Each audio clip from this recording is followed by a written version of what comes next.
주악에 맞추어 묵도하심으로 3일 예배 시작하겠습니다.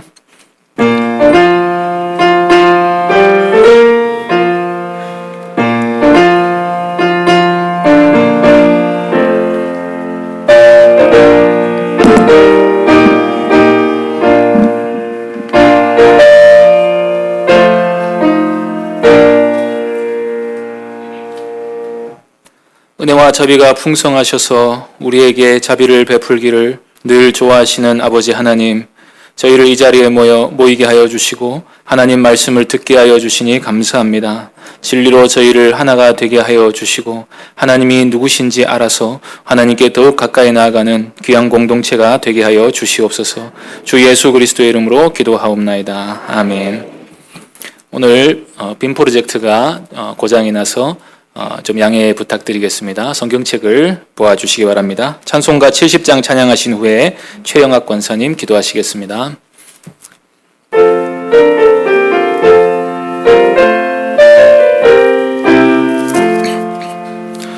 피난처 있으니 환난을 당한 자 이리 오라.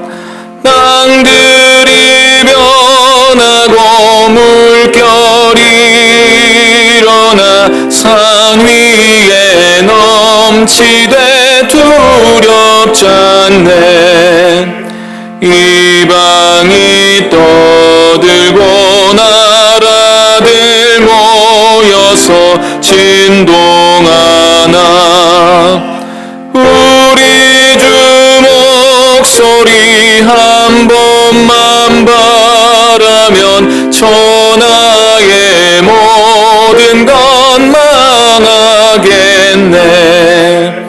만유주 하나님 우리를 도우니 피난처요.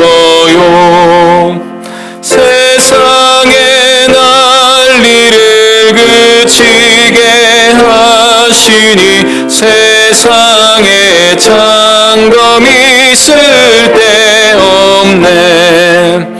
높으신 하나님 우리를 구하니 할렐루야. 괴로움이 심하고 환난이 극하나 피난처 되시는 주 하나님. 하나님 아버지 감사합니다.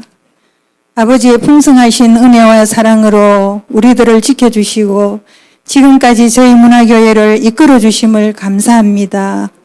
이 시간 수요 예배의 자리에 저희들을 불러주시고 이렇게 허락해 주신 임시 예배 처소에서 예배 드리게 됨을 감사합니다. 이곳에서 올려드리는 우리들의 모든 예배를 통하여 큰 영광을 받으시옵소서. 하나님 아버지, 저희 교회가 이곳에 머무는 동안 이 건물을 출입하는 모든 이웃들과의 만남을 통하여 예수 그리스도를 전하는 좋은 기회가 되게 하시고 모두가 복음을 믿고 제사함을 받아 구원의 기쁨을 함께 누리는 축복도 주옵소서. 앞으로 진행될 새 예배당 건축하는 일도 좋은 설계자와 시공업체를 만나 안전사고 없이 아버지의 뜻하신 대로만 잘 지을 수 있도록 인도하시고 이웃 주민들과의 관계도 다툼이 없도록 저들에게 너그러운 마음들을 허락해 주옵소서. 하나님 아버지, 육신의 질병으로 고통받는 자, 코로나로 인하여 여러 가지 사정으로 어려움에 있는 자들의 마음을 주께서 어루만지시어 치료의 하나님, 위로의 하나님으로 날마다 저들과 함께 하오시며 이 땅에서 코로나가 종식되어 일상이 회복되게 우리를 긍휼히 여겨 주시옵소서. 목사님의 말씀을 통하여도 하나님 아버지의 놀라우신 은혜가 우리 모두에게 임하는 이 시간 되게 하옵소서. 예수님의 이름으로 기도드리옵니다. 아멘.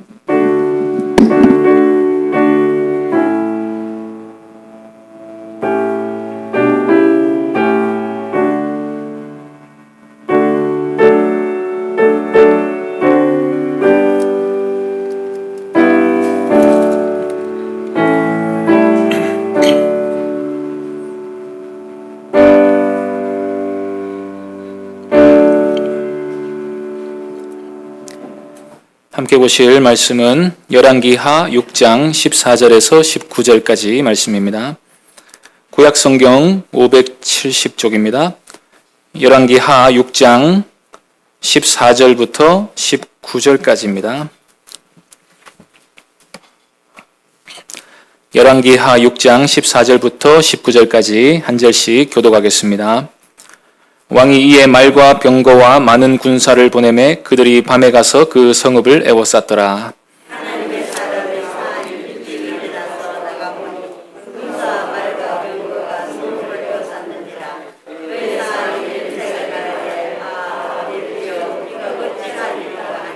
대답하되 두려워하지 말라. 우리와 함께한 자가 그들과 함께한 자보다 많으니라 하고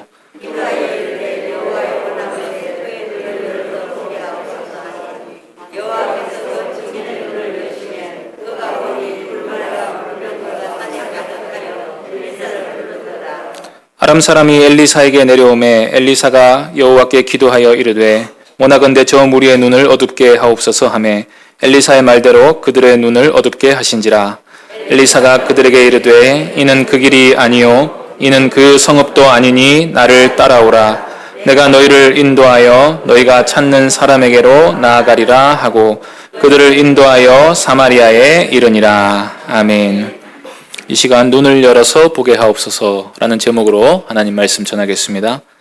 오늘 살펴볼 본문 말씀은 열왕기하 6장 1절부터 23절까지입니다. 24절부터는 7장 끝까지 또 한 이야기가 새롭게 시작되기 때문에 23절까지 말씀을 보겠습니다.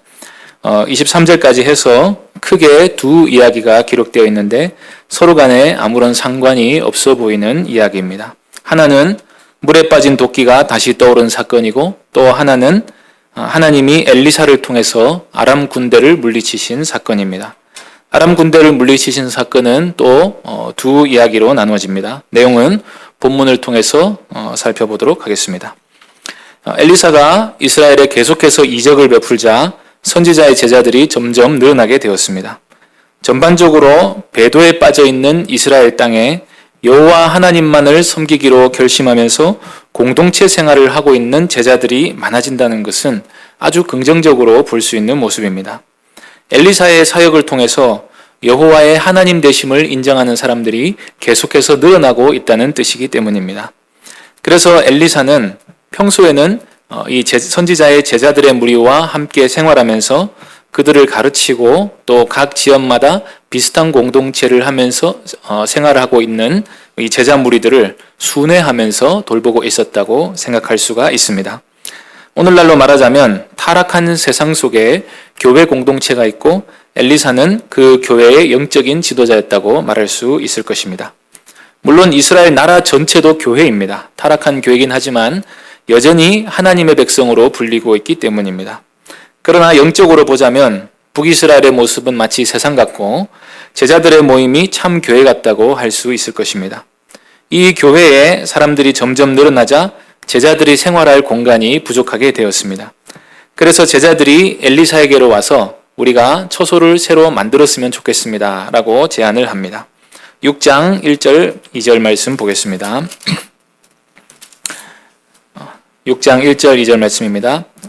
선지자의 제자들이 엘리사에게 이르되 보소서 우리가 당신과 함께 거주하는 이곳이 우리에게는 좁으니 우리가 요단으로 가서 거기서 각각 한 제목을 가져다가 그곳에 우리가 거주할 처소를 세우사이다 하니 엘리사가 이르되 가라 하는지라. 엘리야가 승천하고 엘리사가 사명을 위임받을 때 여리고에 있는 선지자의 제자들이 나와서 엘리사를 영접한 적이 있었습니다. 그런데 여기서 요단에 있는 나무를 가져다가 처소를 세우자고 한 것을 보아서 아마 이 제자들의 무리가 여리고에 있던 제자들이었던 것 같습니다. 그런데 본문 7절까지 이어지는 이 이야기는 선지자의 제자들이 매우 가난한 상태에 있었다는 사실을 보여줍니다. 사람만 늘어났지 돈은 별로 안 늘어난 것입니다. 이것은 당시에 여호와 하나님을 섬기기로 한다는 것 자체가 가난과 궁핍을 각오해야 하는 일이었음을 보여줍니다. 요단 강가에는 큰 나무, 기둥으로 쓸만한 또 들보로 쓸만한 큰 나무가 자라지 않는다고 합니다. 오두막 같은 작은 집이나 엉성한 집을 지을 수 있는 나무는 있어도 이렇게 대단히 좋은 집은 지을 수가 없는 나무들입니다. 그러나 이들은 자기들 나름대로 주어진 환경에서 최선을 다하면서 어떻게든 함께 생활할 만한 공간을 만들려는 노력을 하고 있는 거죠. 이때 처소를 만드는 문제를 엘리사의 허락을 받아서 하려는 걸로 볼 때에 엘리사의 영적인 권위나 위상이 어느 정도였는지 짐작할 수가 있습니다. 엘리사가 가라고 허락을 하자 제자 중 하나가 엘리사도 스승님도 함께 가셨으면 좋겠습니다 라고 요청을 했습니다. 엘리사는 그 요구를 들어주었는데 이런 모습을 볼 때에 선지자의 제자 무리들과 엘리사가 굉장히 끈끈한 관계를 유지하고 있었다고 볼 수 있습니다. 그런데 어떤 사람이 나무를 베다가 그만 쇠도끼가 자루에서 빠져서 물에 빠지고 말았습니다. 그런데 물이 깊었던지 그 도끼를 건질 수가 없는 것입니다. 오늘날 같으면 도끼 하나 새로 사오면 되지만 당시의 쇠도끼는 아마 이들이 지으려는 집보다도 더 비쌌을 것입니다. 특히나 이스라엘에는 철기가 더 발달하지 않아서 쇠도끼 자체가 아주 귀한 물건이었습니다. 그래서 제자들 중에는 도끼를 가지고 있는 사람이 없어서 이거를 빌려온 건데 그만 도끼가 물에 빠지고 만 거죠. 쇠도끼를 잃어버린 사람의 절규를 한번 보시기 바랍니다. 5절 말씀 보시겠습니다. 한 사람이 나무를 벨 때에 쇠도끼가 물에 떨어진지라 이에 외쳐 이르되 내 주여 이는 빌려온 것이니이다 하니 내 주여 이는 빌려온 것입니다 라는 외침이 지금 이 사람이 굉장히 절망하고 있다는 것을 보여줍니다. 자기 걸 잃어버려도 큰 낭패일 텐데 빌려온 것을 잃어버렸고 선지자의 제자들은 가진 걸 다 합쳐도 이 쇠도끼를 갚을 능력이 없었습니다. 그런데 이것은 사실 명백한 실수지 않습니까? 그런데 아시다시피 실수를 했다고 해서 책임이 또 사라지는 것은 아닙니다. 고의로 한 잘못이 아니라 할지라도 빌려온 도끼는 반드시 되돌려 주어야 하는 것입니다. 우리가 살면서 얼마나 많은 실수를 합니까? 말 실수부터 시작해서 또 집에서 설거지하다가 컵을 깨는 실수까지 우리의 고의는 아니지만 책임을 져야 하는 많은 실수를 하면서 살아갑니다. 그것도 뭘 좀 선한 일을 한다고 한 건데 그 때문에 절망해야 된다면 사람들은 정말 비참한 심경에 빠지게 될 것입니다. 이 사람들로 말하자면 교회를 짓고 있었는데 무슨 건축자재를 빼돌리는 죄를 지은 것도 아니고 열심히 수고하다가 어디서 빌려온 귀한 장비를 잃어버렸고 되갚을 능력이 되지 않는 것입니다. 그러면 그 사람의 마음은 아주 당황하고 놀랄 수밖에 없을 것입니다. 이럴 때 우리는 이런 문제를 가지고 하나님께 기도하는 법을 종종 잊어버리곤 합니다. 내 실수고 내가 책임져야 하는 일이니까 하나님께 기도할 문제가 아니라고 생각해 버립니다. 만일 내가 책임지지 못하면 그 자리에서 내가 절망하는 수밖에 없다고 생각합니다. 그런데 하나님의 말씀은 우리에게 무엇이라 가르칩니까? 빌립보서 4장 6절에 우리가 잘 아시는 말씀이지요. 아무것도 염려하지 말고 다만 모든 일에 기도와 간구로 너희 구할 것을 감사함으로 하나님께 아뢰라. 기도의 범위가 어디서부터 어디까지라고 말씀하십니까? 모든 일에 기도하라고 말씀하십니다. 우리가 모든 일에 기도하려면 하나님이 어떤 분이신지 바르게 알고 그 하나님과 늘 바른 관계를 유지하고 있어야 합니다. 그렇지 않으면 의심이 생겨서 하나님께 간구할 수가 없게 됩니다.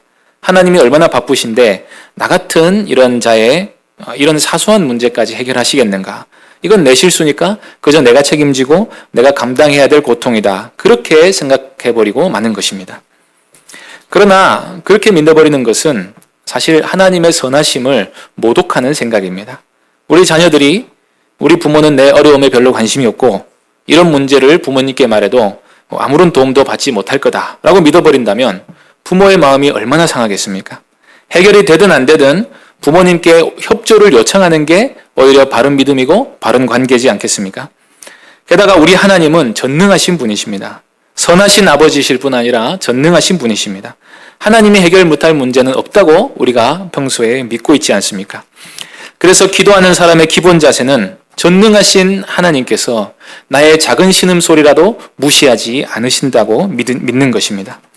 그런 의미에서 예수님은 우리에게 어린아이의 의존성을 배우라고 하셨습니다. 어린아이들은 어쨌거나 자신들이 해결할 수 없는 문제가 대부분이기 때문에 조금만 문제가 생겨도 엄마 아빠에게 와서 도움을 요청합니다. 우리 하나님이 우리의 모든 삶의 작은 문제까지라도 관심을 가지고 계시다는 사실을 기억하시기 바랍니다. 어린아이들처럼 하나님께 가면 다 해결될 것이다. 그런 믿음이 있어야 합니다. 그래야 하나님이 기뻐하십니다. 기도를 하나님의 뜻대로 잘하는 것도 중요하지만 일단 하나님께 우리의 삶의 모든 것을 맡기는 태도가 중요하다는 것입니다. 야고보는 우리가 얻지 못함은 구하지 않기 때문이다 라고 말씀합니다. 아무리 사소한 문제라도 하나님께 들고 나가시기 바랍니다. 우리의 실수로 인해 생긴 문제라도 하나님께 들고 나가시기 바랍니다. 우리의 허물을 주께서 용서해 주시고 사랑으로 응답해 주실 것을 믿으시기 바랍니다. 내가 율법을 다 지키지 못했더라도 주 예수 그리스도를 믿고 그 이름으로 나가면 하나님이 언제든지 나를 기쁘게 받아주실 줄로 믿으시기 바랍니다. 내가 잘못한 게 얼마나 많은데 하나님이 내 기도를 들으실까? 라고 믿어버리면 의심이 생겨서 하나님께 간구하지 못하게 됩니다. 그러면 아무 일도 일어나지 않고 우리는 여전히 고통 가운데 있게 됩니다. 하나님이 원하시는 바는 우리가 하나님께 삶의 모든 문제를 들고 나와서 그 앞에서 치료를 받는 것입니다. 그래서 하나님께 모든 영광을 돌려드리고 하나님이 누구신지를 바르게 알고 믿게 하는 것이 하나님의 뜻인 것입니다.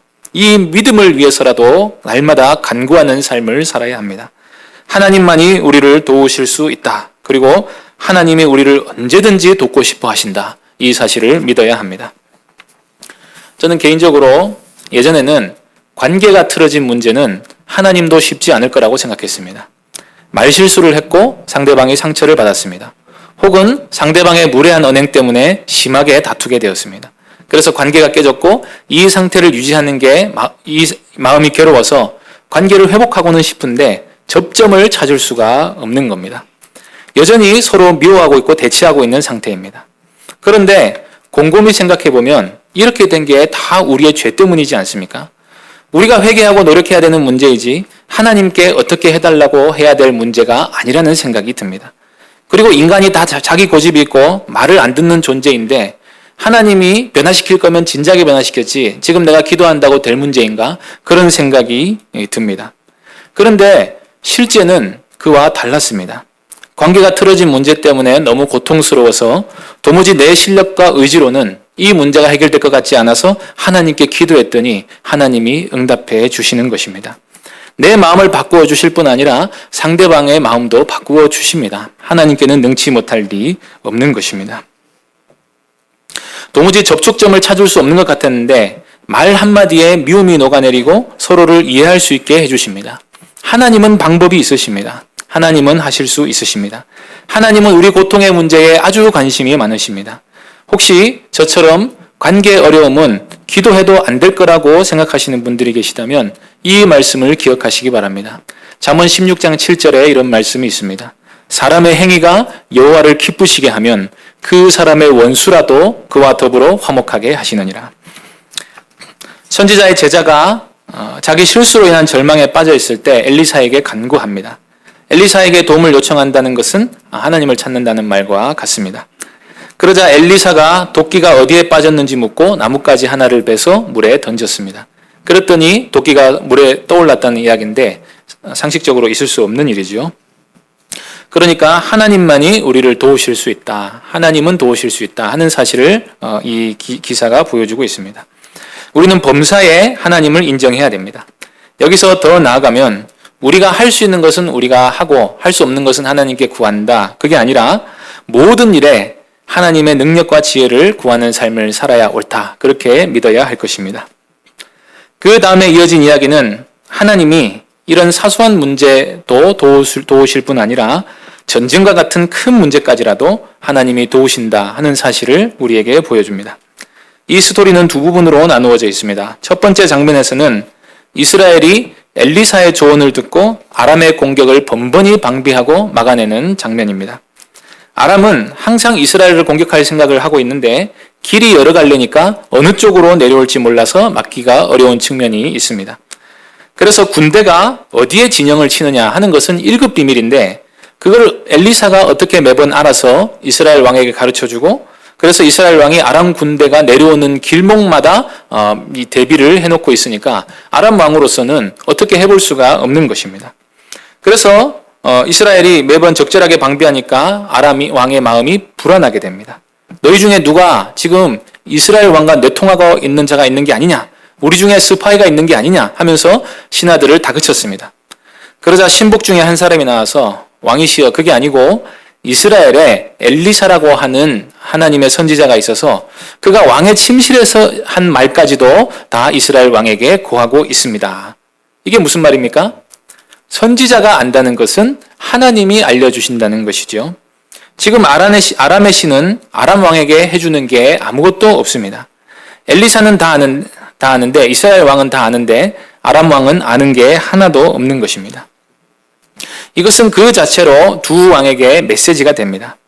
지금 북이스라엘은 하나님을 떠나 심각한 배교 상태에 빠졌습니다. 여전히 금송아지와 바알을 섬기고 있고 그 외에도 여러 우상들을 섬기며 하나님을 잊어버린 지 오래되었습니다. 하나님이 여러 가지로 이스라엘을 징계하시면서 하나님을 떠나면 고통에 빠질 수밖에 없고 또 어려울 때는 도우시면서 하나님을 의지하면 구원을 받을 수 있다 하는 사실을 계속해서 보여주셨는데도 이스라엘의 왕은 하나님께로 돌아올 생각을 전혀 하지 않고 있습니다. 그런데도 하나님이 아람의 공격에서부터 이스라엘을 지켜주시는 것입니다. 이 부분은 우리가 좀 더 깊이 생각해 볼 필요가 있습니다. 본래 이스라엘이 하나님을 잘 믿으면 아람이 감히 쳐들어올 생각도 하지 못하는 것입니다. 그런데 이스라엘의 국력이 약해져서 아람의 공격을 계속해서 받고 있고 아람의 국력에 밀리고 있는 상황이 되었다는 것 자체가 하나님의 징계 가운데 있다는 뜻입니다. 그런데 하나님이 또 징계하시면서 이스라엘을 지켜주시는 것은 또 무엇입니까? 다른 뜻이 없습니다. 하나님을 알라는 것입니다. 여호와 하나님만이 참 신이시고 구원자이심을 너희가 알기를 바란다는 뜻입니다. 우리의 삶에 죄로 인한 고난과 징계도 있고 그러면서 하나님의 은혜와 도우심이 있다 하는 것도 마찬가지입니다. 우리가 그 모든 삶의 경험을 통해서 하나님의 하나님 되심을 알게 하시려는 것입니다. 하나님의 살아계신 뿐 아니라 우리가 하나님과 관계 맺고 살아가야 하는 존재다 하는 것을 알게 하시려는 것입니다. 하나님의 모든 말씀을 믿고 순종하게 하시려는 하나님의 뜻이 우리의 삶의 모든 복잡성을 만들어냅니다. 하나님은 때리기도 하시지만 상처를 싸매기도 하십니다. 우리가 그 하나님을 바르게 믿고 하나님과 바른 관계에 들어가면 징계와 회복 사이를 왔다 갔다 하는 것을 넘어서 영광에서 영광으로 나아가는 삶이 될 줄로 믿습니다. 결국 엘리사가 문제였다는 사실을 알게 된 아람 왕은 그러면 엘리사를 잡으러 가면 되겠다라고 말합니다. 지금 엘리사가 왕의 침실에서 한 말까지도 다 안다는데 그를 잡으러 가겠다고 하니까 여기 아람 왕도 별로 머리가 좋은 사람 같지는 않습니다. 어떤 사람이 엘리사가 도단에 있다는 소식을 전하자 아람 왕이 군대를 보내서 밤사이에 도단을 포위했습니다. 이 모습을 엘리사를 수종드는 사원 하나가 보고 큰 충격에 빠졌습니다. 15절 말씀 보시겠습니다. 6장 15절입니다. 하나님의 사람의 사원이 일찍이 일어나서 나가보니 군사와 말과 병거가 성읍을 에워쌌는지라. 그의 사원이 엘리사에게 말하되 내 주여 우리가 어찌하리이까 하니. 내 주여 우리가 어찌하리이까 하는 이 말이 빌려온 것이니이다 하는 말하고 비슷하지요. 이 두 경우 다 절망하고 당황하고 놀라고 있다는 사실이 꼭 같습니다. 그리고 또 공통점이 하나가 있는데 이 절망적인 상황을 보고 당황해하는 사람들의 이름이 다 익명으로 처리가 돼 있다는 사실입니다. 그리고 왕들을 지칭할 때도 그저 이스라엘 왕, 아람 왕 하는 식으로 보통 명사로 처리해버립니다. 그래서 확실히 이 부분을 읽으면 사람들의 모습보다 하나님의 구원이 굉장히 부각되는 측면이 있습니다. 그런데 엘리사는 그 많은 군대를 보고도 전혀 당황하지 않습니다. 그 이유는 엘리사의 눈에는 아람 군대보다 훨씬 많고 강한 군대가 이스라엘 편에 있다는 사실이 눈에 보였기 때문입니다. 16절, 17절 말씀 보겠습니다. 대답하되 두려워하지 말라. 우리와 함께한 자가 그들과 함께한 자보다 많으니라 하고 기도하여 이르되 여호와여 원하건대 그의 눈을 열어서 보게 하옵소서 하니 여호와께서 그 청년의 눈을 여심해 그가 보니 불말과 불병거가 산에 가득하여 엘리사를 둘러더라. 엘리사는 말로만 두려워하지 말라고 한 것이 아닙니다. 왜 믿음이 없어서 그 모양이다 그렇게만 말하지 않습니다. 하나님께서 두려워하고 있는 청년에게 하나님의 군대를 보여달라고 간구했습니다. 자신이 보고 있는 것을 자신의 제자도 보게 해달라고 기도했습니다. 그 결과 청년은 불말과 불병거들을 보고 나서 당연히 두려움으로부터 벗어나지 않았겠습니까? 당황하지도 않고 놀라지도 않고 오히려 신이 난 표정으로 상황을 지켜보게 되었을 것입니다. 여기서 우리는 믿음의 문제가 영적인 문제라는 사실을 알게 됩니다.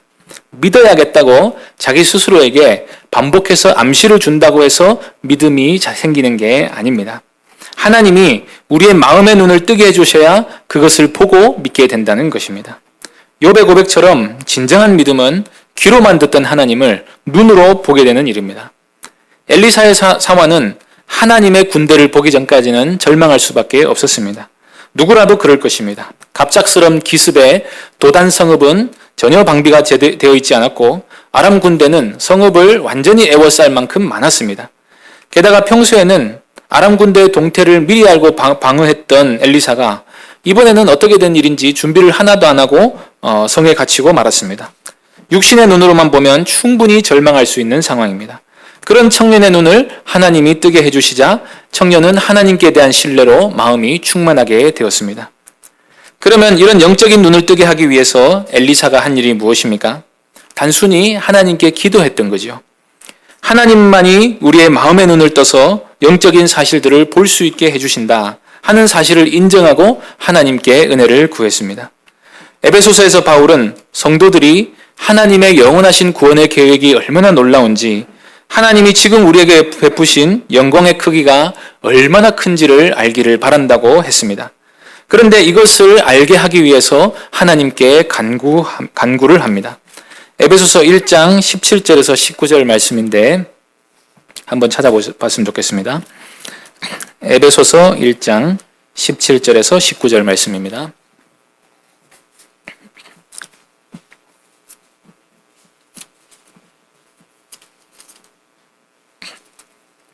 에베소서 1장 17절에서 19절 말씀 우리 다 함께 읽어보겠습니다. 우리 주 예수 그리스도의 하나님 영광의 아버지께서 지혜와 계시의 영을 너희에게 주사 하나님을 알게 하시고 너희 마음의 눈을 밝히사 그의 부르심의 소망이 무엇이며 성도 안에서 그 기업의 영광의 풍성함이 무엇이며 그의 힘의 위력으로 역사하심을 따라 믿는 우리에게 베푸신 능력의 지극히 크심이 어떠한 것을 너희로 알게 하시기를 구하노라. 마음의 눈을 밝히셔서 하나님의 구원이 얼마나 위대한지를 우리가 알게 해주시기를 구한다고 했습니다. 하나님께 구한다고 했습니다. 그래서 하나님이 우리에게 지혜와 계시의 영을 주시면 우리가 믿음으로 충만하게 되어서 하나님 나라를 보게 되는 것입니다. 그래서 세상의 현실을 보고 세상의 말에 귀 기울이고 세상에 굴복하고 세상을 두려워하는 것이 아니라 영원한 나라를 바라보면서 그 나라에서의 삶을 살게 되는 것입니다. 우리가 우리의 마음의 눈을 밝혀서 보게 해주시면 그런 일이 일어난다는 것입니다. 이것으로 세상을 이기는 것입니다. 우리는 이미 그리스도 안에서 승리를 쟁취한 사람들입니다. 우리 예수 그리스도 안에 있는 사람은 마침내 부활하여 영광 가운데 들어가게 될 것입니다. 그런데 이 믿음이 약해지면 우리가 세상의 것을 더 크게 보게 됩니다. 세상의 위협과 유혹에 굴복하게 됩니다. 그래서 우리의 마음의 눈이 밝아져서 하나님 나라의 영광, 하나님의 크신 계획, 우리의 함께하고 있는 천군 천사가 얼마나 많은지를 보게 해달라고 날마다 간구해야 합니다. 그래서 우리 눈이 밝아지면 우리와 함께한 자가 저 적군보다 많다는 사실을 알게 될 것입니다. 마귀가 우리를 우는 사자같이 삼키려고 덤빌지라도 그것은 위협에 불과할 뿐이지 악한 자가 우리를 만지지도 못한다는 사실을 알게 될 것입니다. 그러면 담대히 신앙생활을 할 수가 있습니다. 세상의 눈치를 보지 않고 두려움 없이 신앙생활을 할 수가 있는 것입니다. 도끼를 잃어버린 일에 비하면 아람 군대가 쳐들어온 문제는 훨씬 더 큰 문제입니다. 그리고 그 군대가 당장 눈앞에서 우리를 죽이려고 하고 있습니다. 이렇게 큰 문제도 하나님이 도우실 수 있는가? 코로나19로 인한 고통에서 우리가 벗어날 수 있는가? 우리는 한 개인에 불과하지 않습니까? 그래서 하나님이 나 같은 자의 간구를 들으시고 국가의 문제에 개입하실 리가 없다고 믿어버립니다. 이건 역시도 우리가 하나님을 얼마나 신뢰하고 그의 도우심을 진정으로 바라는가 하는 문제가 걸려 있습니다. 그의 도우심을 바라고 하나님의 도우심을 바라고 은혜를 구하는 자에게 하나님은 우리 마음의 눈을 밝혀주셔서 하나님이 얼마나 놀라운 방식으로 세상을 경영해 가시는지 그것을 보게 해 주실 것입니다. 그래서 아람 군대가 엘리사를 잡으러 내려오니까 엘리사가 그 군인들의 눈을 어둡게 해달라고 기도합니다. 불말과 불병거들, 그러니까 천군 천사들이 순식간에 아람 군대의 눈을 어둡게 한 것입니다. 싸움 자체가 되지가 않습니다. 그리고는 엘리사가 태연하게 밖에 나가서 너희가 길을 잘못 들었고 너희가 찾는 사람은 여기 없으니까 나를 따라오라고 말합니다. 그리고 그들을 사마리아 성으로 데리고 가지요. 앞이 보이지 않으니까 할 수 없이 그 말을 믿고 따라가는데 엘리사가 아람 군대를 사마리아 성 한복판에 세워놓고는 하나님께 기도합니다. 이 무리의 눈을 떠서 보게 하옵소서 하니까 하나님이 아람 군대의 눈을 뜨게 하셨는데 자기들이 사마리아 성 안에서 무장 해제된 채 완전히 포위가 되었다는 사실을 알게 되었습니다. 엘리사 잡으러 왔다가 제대로 싸워보지도 못하고 전멸할 위기에 처하게 된 것입니다. 그러자 여호람 왕이 신이 나서 내 아버지여 내가 치리이까 하면서 엘리사에게 이들을 어찌할지를 묻습니다. 그러자 그냥 점심 먹이고 돌려보내라고 하죠. 22절 말씀 보면 칼과 활로 사로잡은 자인들 어찌 치리이까 하는 표현이 있는데 이 말은 전쟁포로라 해도 함부로 죽이지 않는 법인데 당신이 잡은 것도 아니고 하나님이 사로잡은 자인데 함부로 치는 것은 안 된다 하는 뜻입니다. 그래서 인도적으로 그들을 대하고 집에 무사히 돌려보냈더니 그 후로는 아람 군사의 부대가 다시는 이스라엘 땅으로 들어오지 못했다고 되어 있습니다. 다시는 이라고 말했지만 실제로는 이제 한동안 들어오지 못했다는 뜻입니다. 이 사건 후에 아람 군대는 심경이 복잡해져서 한동안 함부로 이스라엘 땅을 범하기 어려웠을 것입니다. 결국 엘리사의 활약으로 이스라엘은 또 한 번 아람의 위협으로부터 벗어나게 된 것입니다. 열왕기서를 쓴 기자가 하나님의 도우심으로 아람 군대의 위협으로부터 벗어나게 되었다, 이스라엘이 벗어나게 되었다 하는 내용을 쓴 것은 이해가 됩니다. 5장의 나아만 이야기도 따지고 보면 하나님이 아람 최고의 영웅을 고쳐주시면서 아람의 공격을 다소 느슨하게 해주셨다 하는 이야기가 됩니다. 그런데 그 사이에 국가의 문제에 비하면 너무나도 사소한 문제가 끼어 있습니다. 도끼를 빌려온 사람에게는 그게 큰 문제인지 몰라도 아람 군대가 물러갔다는 이야기에 비하면 정말 사소하기 짝이 없는 이야기인 것입니다. 그런데 왜 국가 간의 전쟁 이야기 사이에 이런 작은 이야기가 들어 있습니까?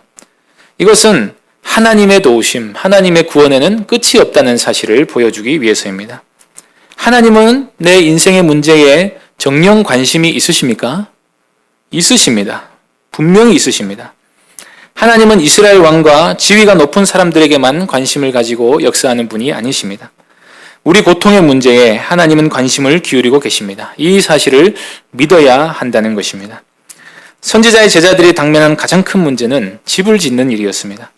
그보다 더 중요한 문제는 아마도 가난에서 벗어나는 일이었을 것입니다. 그러나 그보다도 더 근본적인 문제는 이스라엘 나라가 하나님께로 돌아오는 문제였습니다. 그런데 하나님은 도끼가 빠진 문제 하나를 해결해 주십니다. 여기서 우리는 한 가지 힌트를 얻을 수 있습니다.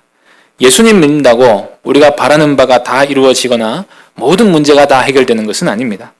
기도가 한다고 해서 하나님이 우리의 사심이나 욕심까지도 다 채워주시는 것은 아닙니다.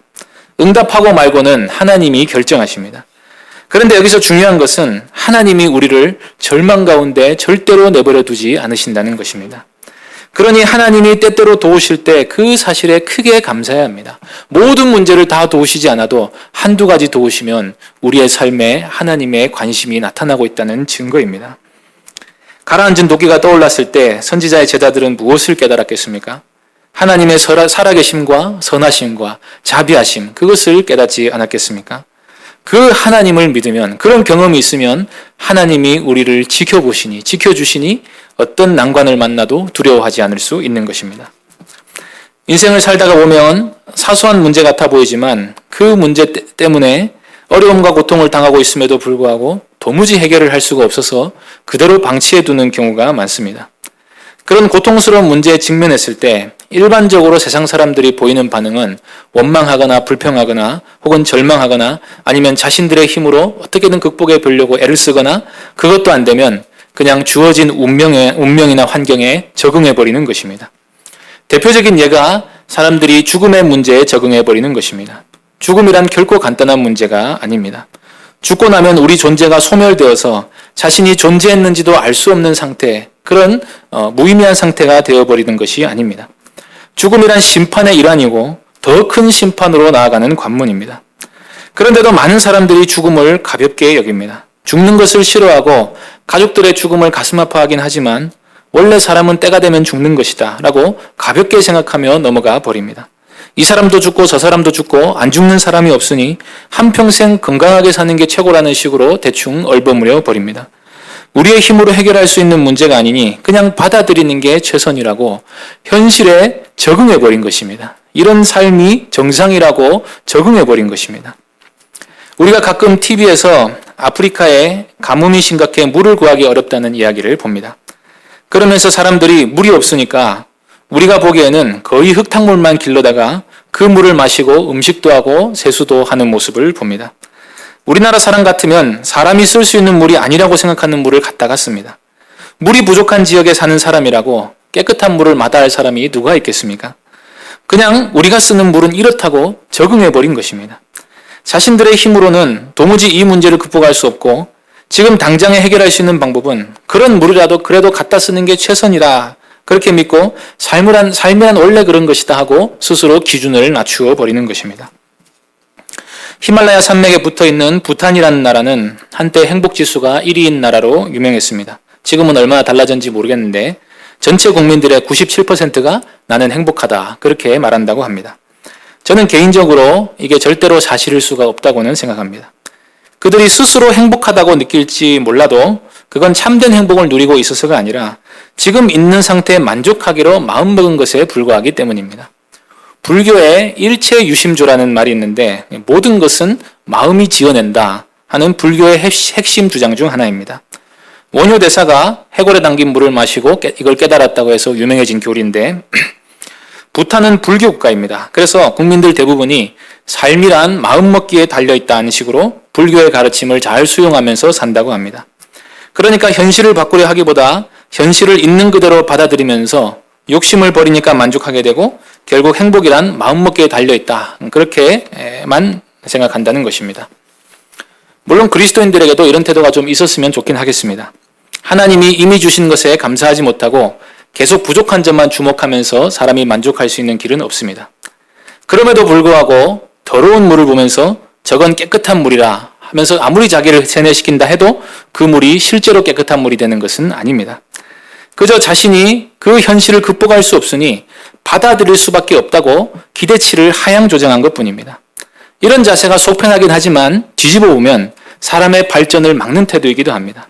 그리고 결정적으로 괴로운 그런 현실 속에서 고통하면서도 끝까지 하나님 없이 살려고 하는 고집스러운 태도가 그 안에 있음을 볼 수 있습니다.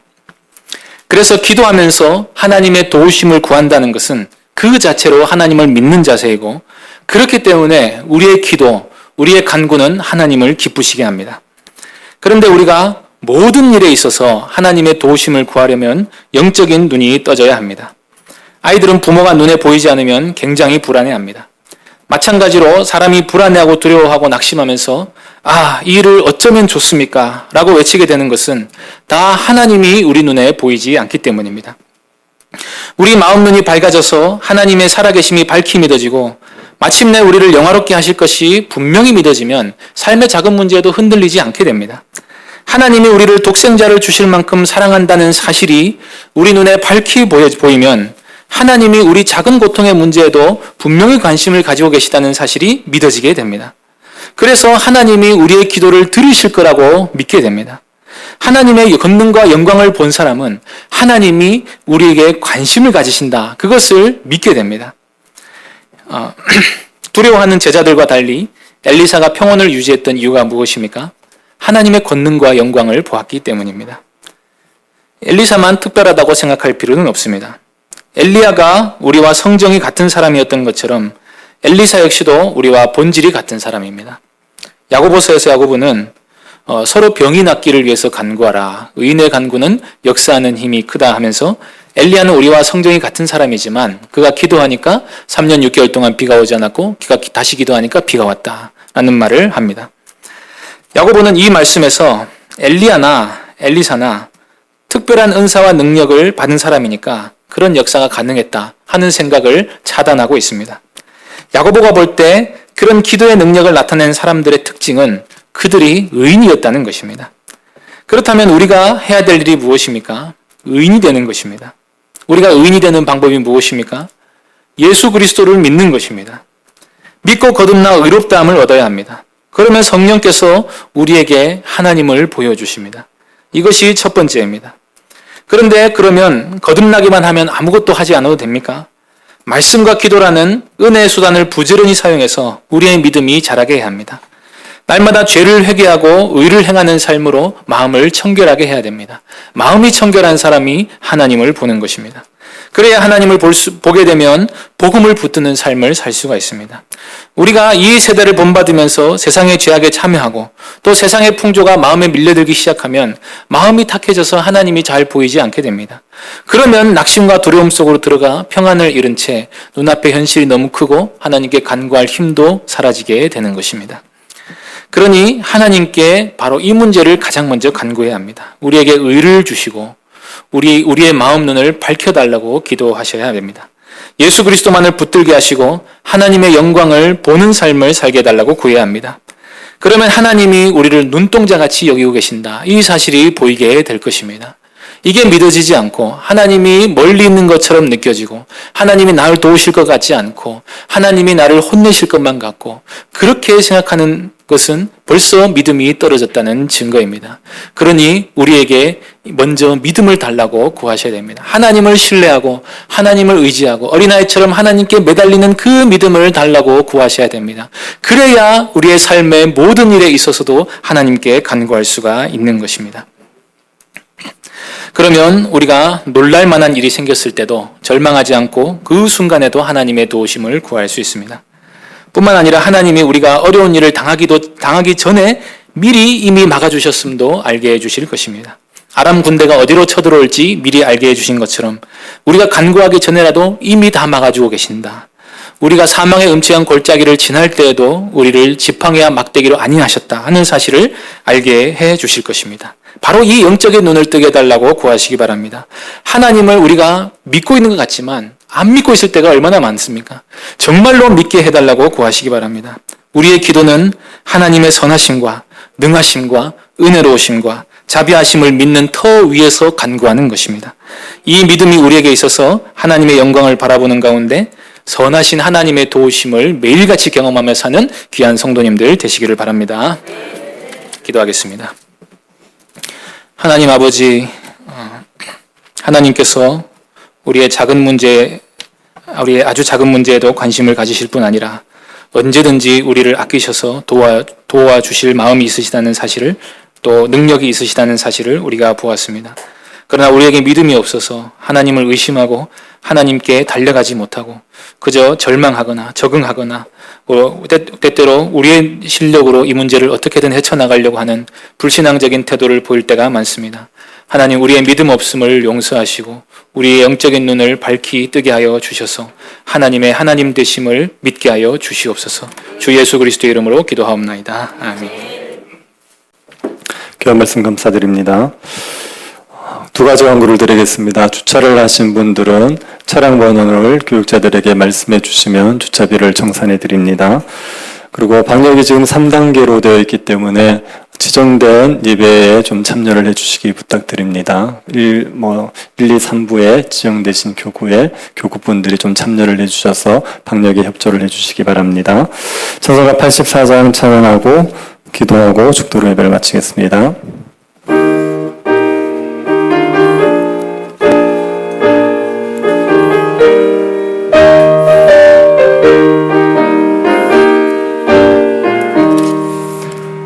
세상이 깜깜하여서 참 빛이 없었더니 그 빛나는 영광 나타나 온 세상 빛이었네. 영광 영광의 주 영광 영광의 주 밝은 그림 내게 비추었네. 영광의 주 영광의 주 이 세상의 빛은 오직 주 예수라. 주 말씀을 믿는 사람은 그 마음이 시원하고 그 명령을 준행하는 자 그 길이 환하겠네. 영광의 주 영광의 주 밝은 그림 내게 비추었네. 영광의 주 영광의 주 이 세상의 빛은 오직 주 예수님.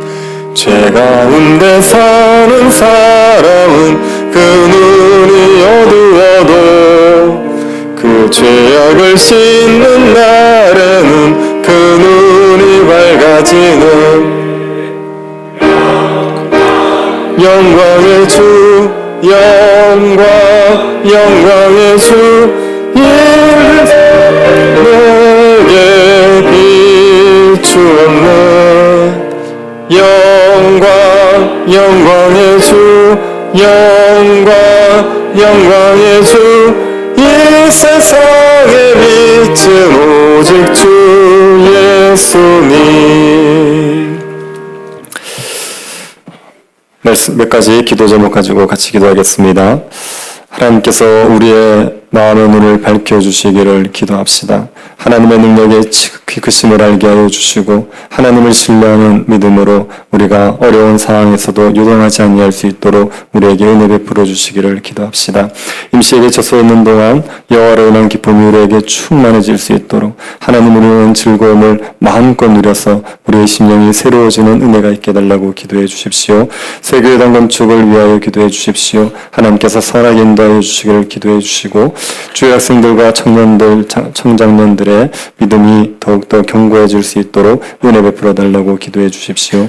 병중에 있는 성도들을 위해서 기도하실 때 도석 권사님 머리 수술을 하셨는데 잘 회복될 수 있도록 기도해 주시고 윤중동 성도님 항암 치료 잘 견디고 치료될 수 있도록 은혜 베풀어 달라고 기도해 주시고 우리 정혜미 전도사님 어머니 은혜 가운데서 잘 회복될 수 있도록 기도해 주시기 바랍니다.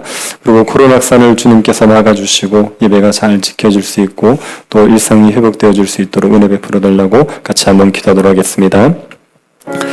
자비하신 하나님, 우리의 눈을 주님께서 밝혀주시기를 간구합니다. 하나님이 우리를 어떻게 얼마나 크신 능력으로 지키고 계시는지를 우리가 보게 하여 주시옵소서. 자주 눈이 어두워져 하나님을 보지 못하고 염려하고 불안해하고 두려워할 때가 많은 저희들입니다. 하나님 아버지, 우리의 눈을 어두운 데로 버려두지 마시고 주님 우리를 긍휼히 여기셔서 주님의 눈을 주님께서 우리의 눈을 밝히시고 우리와 함께한 자가 저들과 함께한 자보다 많다는 것을 확신할 수 있을 은혜를 우리에게 내리고 주시기를 원하옵나이다. 자비하신 하나님의 은혜로 말미암아 지극히 크신 능력이 하나님을 알게 하여 주셔서 우리가 요동하지 아니하고 담대할 수 있도록 은혜를 내리고 주시옵소서. 자비하신 하나님, 귀한 시에 계셔서 허락하여 주셔서 감사드립니다.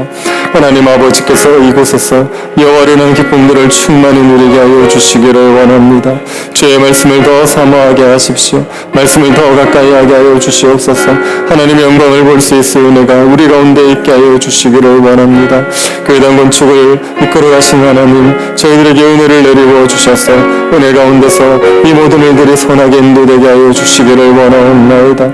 자비하신 하나님의 은혜로 말미암아 여러 어려움이 있겠지만 우리와 함께 하신 하나님을 믿음의 눈으로 볼 수 있게 하여 주셔서 하나님을 의지하며 한 걸음씩 걸어갈 수 있도록 허락하여 주시옵소서.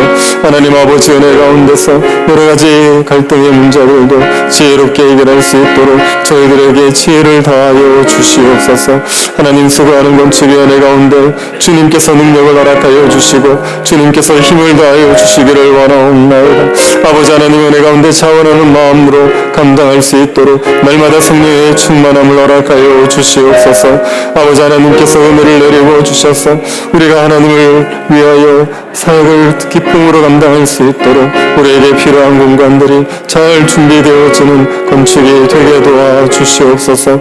좋은 설계자를 만날 수 있도록 주님께서 은혜 내리고 주시고 하나님 아버지께서 지혜롭게 모든 일들을 이끌어 주시옵소서. 아버지 하나님의 은혜 가운데서 우리 성도들의 믿음이 더욱더 견고해지기를 원합니다. 주의 학생들의 믿음 안에 견고하게 설 수 있도록 도와주시고 청년들의 믿음을 더욱더 견고케 하시고 우리 청년들의 믿음들을 더욱더 견고케 하여 주시옵소서. 은혜 가운데서 하나님을 신뢰하는 믿음으로 이 험한 세상을 살아내게 하여 주시고 제사장 나라의 역할을 감당할 수 있도록 주님께서 은혜를 주시기를 원하옵나이다. 아버지 하나님의 은혜를 내리고 주셔서 병정에 있는 성도들을 치료하여 주시기를 원합니다. 우리 도원사님 은혜 가운데서 건강을 회복할 수 있게 하여 주시고 우리 윤중동 성도님에게도 주께서 은혜를 주시며 하나님께서 우리 동성의 어머니를 기억하여 주시고 은혜 가운데서 회복되어질 수 있도록 허락하여 주시옵소서. 병중에서 하나님의 도우심을 구할 때 주님의 위로와 능력이 함께하여 주시기를 원하옵나이다. 하나님 이 땅을 불쌍히 여겨주시고 하나님이 고통받는 땅을 주님께서 건져주셔서 하나님의 은혜 가운데 마음껏 예배하며 일상이 회복되어질 수 있도록 역사하여 주시옵소서. 여러가지 어려움들 가운데서도 하나님을 신뢰하며 이 어려움을 넉넉히 이겨낼 수 있도록 우리 모든 성도들에게 믿음을 다하여 주시옵소서.